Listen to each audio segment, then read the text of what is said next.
If you have ever played RDR2 or watched some videos online, chances are you might be baffled by how alive some of these NPCs feel, like they react to your actions. You interact with them, or they are busy doing their own thing with their own daily routines. So how does Rockstar achieve this complexity with background NPCs, which ultimately makes them feel more grounded and real in the game world? Let's find it out.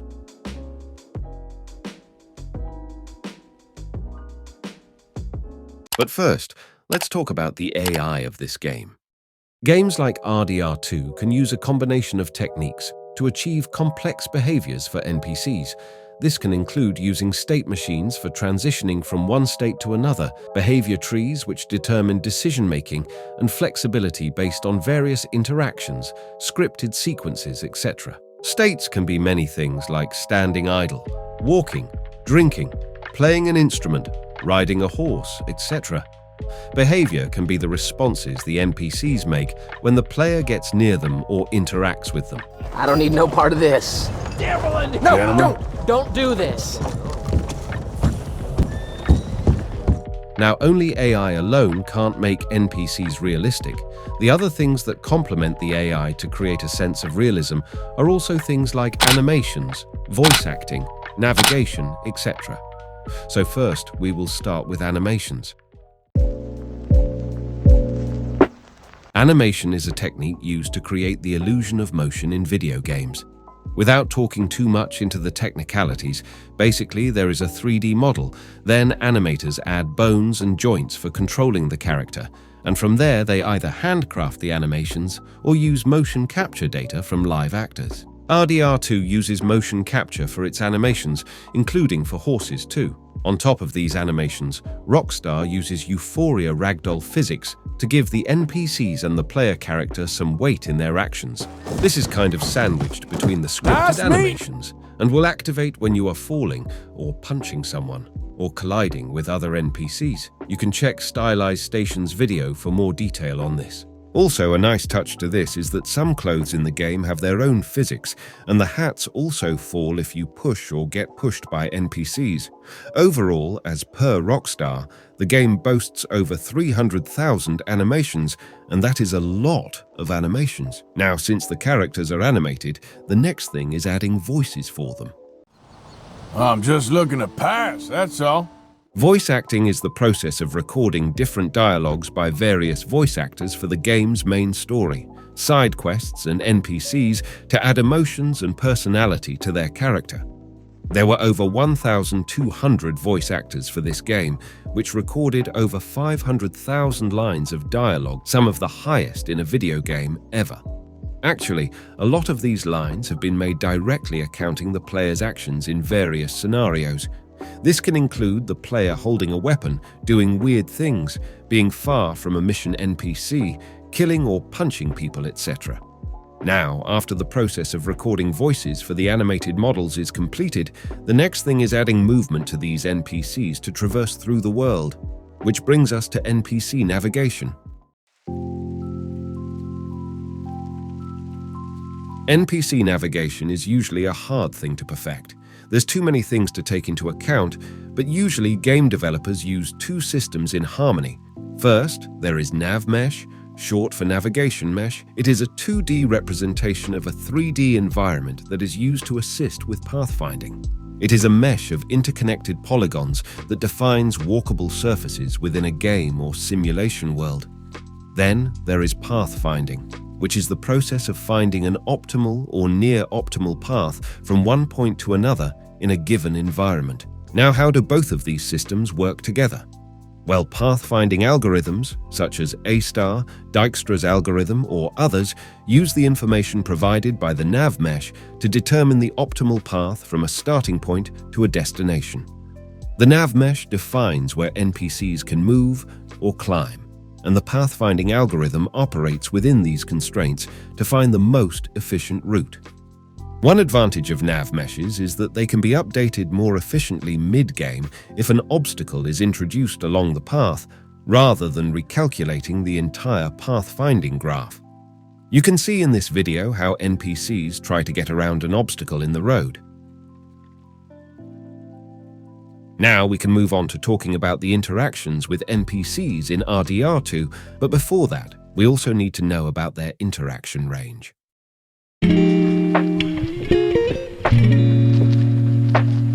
You can start interacting with an NPC at around 15 meters usually if they are on foot. Hey, partner! You can call out NPCs on wagons or horses from about 40 meters. Hold up there, mister. But for further interaction, you need to again get within a 15-meter range from them. Forget about it. Okay. Good morning, sir. Mister? If you're just a meter or two away from them, you may engage in a melee fight with them or take their horse or wagon. Give me that! To explain how this works, the game keeps calculating the distances between the nearby NPCs and the player. In this image, the red triangle is the player and the radius of 15 meters and 40 meters respectively around him is the area where any NPC slipping in will be considered for interaction. From here, the game decides what conversations to pull between 0 to 15 meters and 15 to 40 meters respectively. Since we have now established the range of interaction, now we will move on to the main topic, that is NPC interaction.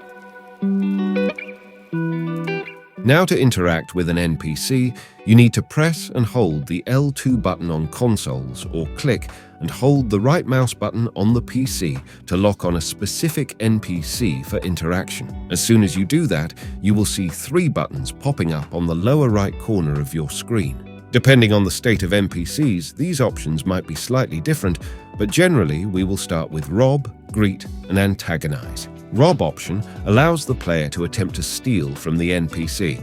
Greet option allows the player to be friendly and interact positively with the NPC. Antagonize option allows the player to provoke or annoy the NPC. Now let's first start with rob. But first let's see a few examples how this plays out in the game. You're getting robbed, mister. Give me everything you got. Oh, see, now you best calm down before you get me riled up. Shut up and do what I say. I don't have nothing for you. Now, damn it. Stop it. Now. Now, come on. Being a thief. Reach for your money and nothing else. Don't make me hurt you. Whoa, no need for fuss. Hurry up. I'm spit. I got nothing. Right now. This ain't good. Quick. Okay, yeah, take it. You can have it. Hey, now, tough guy. You're a dead man. No, I'd walk away. If you know what's good for you. Now, come on. That's it. Empty your pockets now, tough guy. That's funny. Now, damn it. Trying to teach you a lesson. Okay. Based on these 4 clips, you can find an interesting pattern.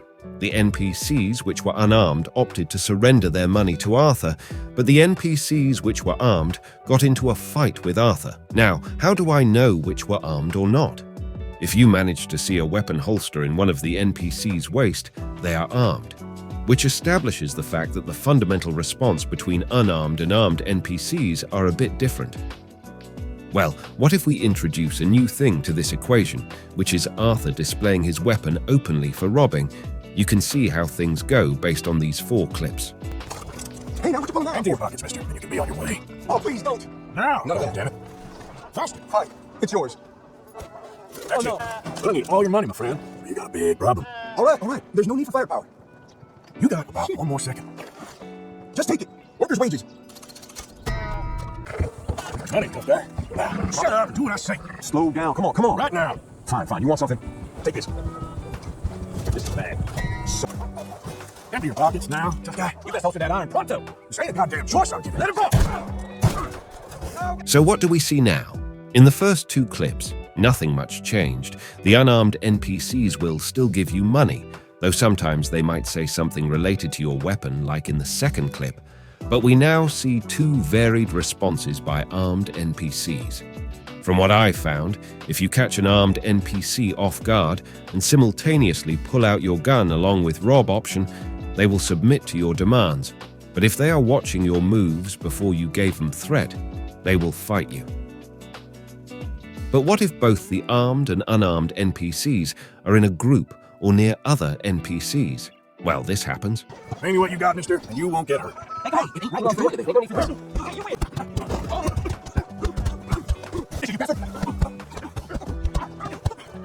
Down if you ain't all covered in blood. I had to fight for everything I got in life. I'll fight Hurry you. up. Here it comes. There ain't no wages for finish well. As you can see in both of these videos, even the unarmed NPCs came to fight you. The only minor difference is that the unarmed NPC being given threat runs away, while the armed NPC will not run away and will join the fight along with its neighboring NPCs. Thus, in all these scenarios, we can conclude the NPCs which spawn with weapons have a fundamental difference in their behavior trees compared to unarmed NPCs. Now, if we move on to greet, there isn't much difference between the two. For example, if you greet both, this happens. Mister? Just admiring your horse there.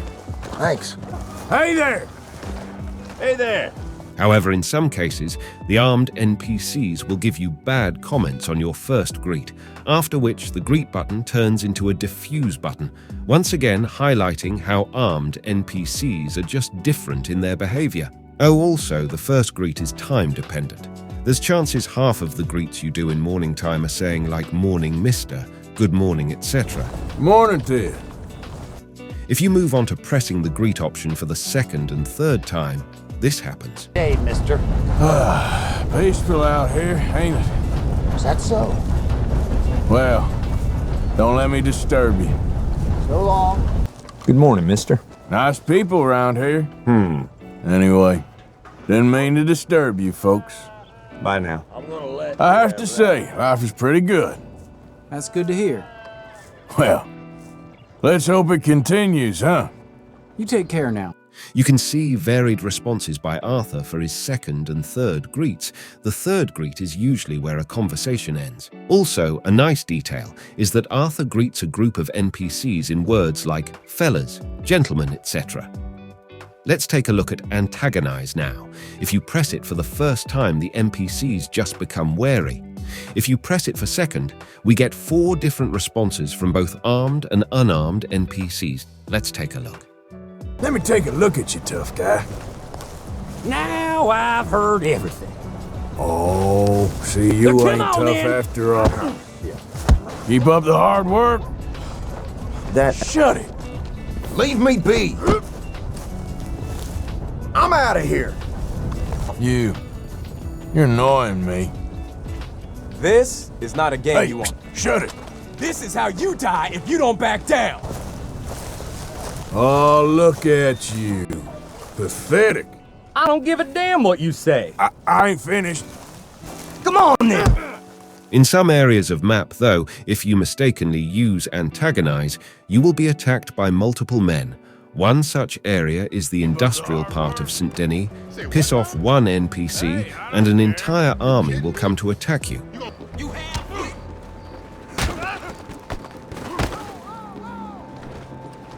Fortunately, you can disperse them by showing weapons.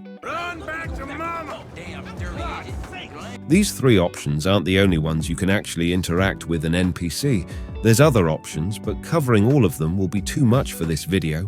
You can also use request a ride button after call out button to travel in wagons, but it depends if you get a ride or not. Then you can try stealing wagons or horses or just rob them, but even here, armed NPCs will be hard to deal You're with. being robbed, so easy now. You really itching to get shot, ain't you? There's also a combination of many buttons. For example, using antagonize immediately after greet makes the response go like this. Partner, Hello there. well, let's try that again, fella. Hello. Christ. You, mister, excuse me. Howdy, partner. Now, say it like you mean it, mister. Hello?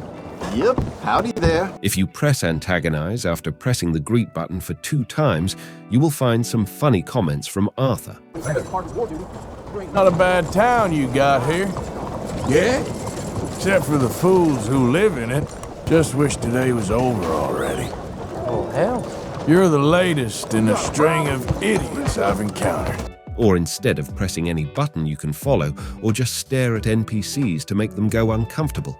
For example, you can see here how this NPC feels threatened by the player following him. Morning.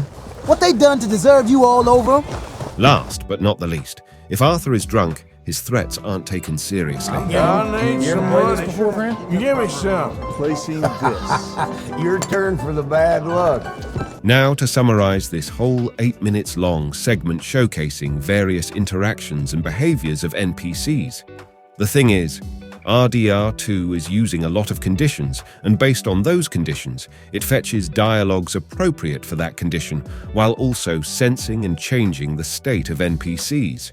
These conditions can be many things, such as checking if the player is drunk or not, or wearing a mask, time of the day, events in the story, the state of NPC, is the NPC armed or not armed, is the NPC a lawman or a campmate, is there any lawman near the player or NPC, is the player staring at an NPC for a long time, is the player following an NPC, is the player holding a gun, is the player too close to other NPCs when horse riding, has the player committed any previous crimes in same area, etc. And when all of this is paired with appropriate dialogues, animations which change based on various conditions as I listed before, it all comes together to present a very dynamic NPC system in a video game. While all these things are good contributors to the overall NPC realism in the game, I think I left out one thing out of all of this. It's simply the way NPCs blend in the game world and also interact with other NPCs. You will find NPCs having their own chats with each other. You will find some drinking or smoking or reading books, etc. And all of this is activated much before the player has reached the area, which makes you feel that the world exists, even if you are not there. And that's perhaps the greatest achievement of Rockstar here, making it all feel alive without players' involvement and making the player feel like a spectator in the game world. On this note, I will end the video here. If you want to watch more of these videos, subscribe to the channel and I will see you on the next video.